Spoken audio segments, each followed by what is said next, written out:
It's time for On the Farm in Alabama, bringing farmers and agribusiness the latest news from Alabama Extension and the Auburn University College of Agriculture. Now here's your host, Alabama Extension Regional Agent, Eddie McGriff.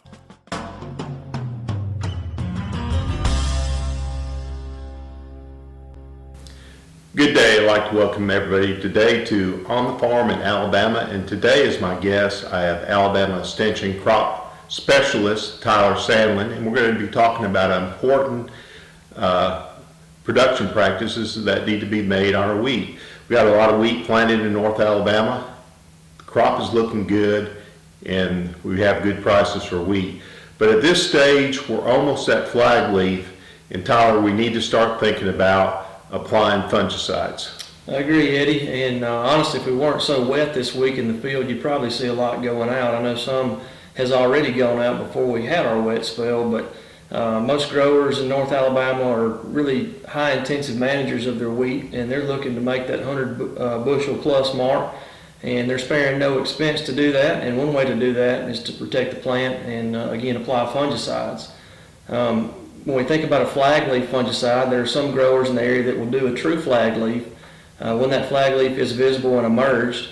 And there are some that will actually do it a little bit before that flag leaf is emerged, just to kind of help clean up anything that's out there and protect the plant. Because if you make a true flag leaf fungicide application, it's not long before you turn right back around and make your head scab application.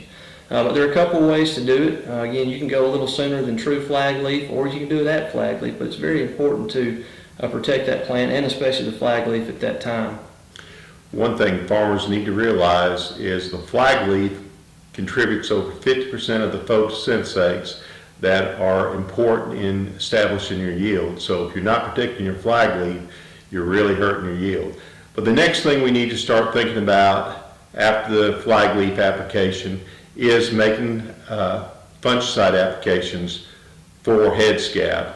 And this is a disease that will literally kill you, because if you have the vomitoxins in your wheat, you may not even be able to sell it.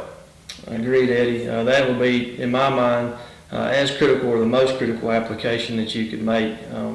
Any grower that's ever had to face the challenge of having their wheat rejected at the grain terminal is not a good feeling whatsoever, because that's a zero, and you just spent all that time and money to get nothing in return, and lost a pile of money, honestly. So most of the growers here are going to do that. Preventative head scab treatment is very important.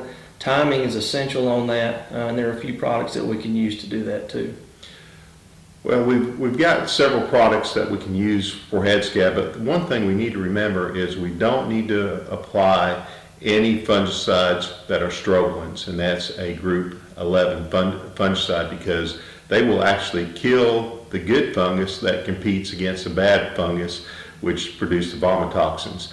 So Tyler, what fungicides would you recommend? There are several out there, and some of the old standbys that we've used for some time are like Prosaro at 8 ounces per acre.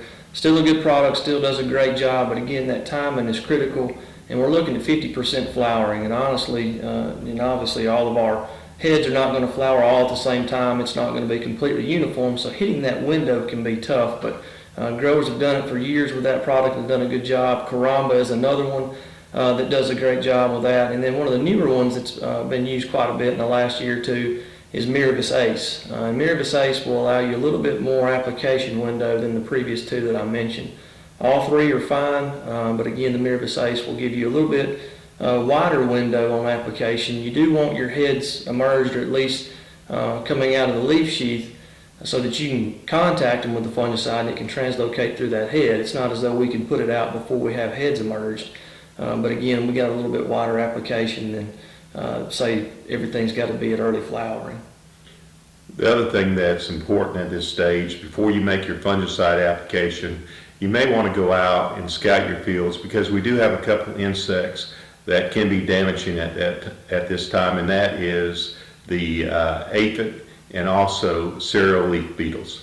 Yeah, agreed. And as cheap as pyrethroids are, it's easy to put in the tank when you're going across the field on whatever application it is that you're making. I know most growers are going to do that and will do that, but again, certainly coming up, we don't want to be hindered by cereal leaf beetle and lose yield to that. And even earlier on, sometimes, if we don't have that earlier application, aphids can hurt us in the form of vector and barley yellow dwarf early on. So again, it's an easy application to make or taint mix with other things, and it will keep us in the driver's seat when we're looking for those top yields.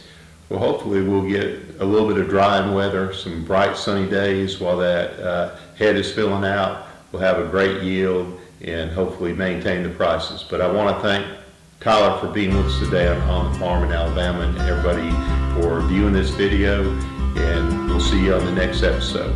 Thank you, Eddie.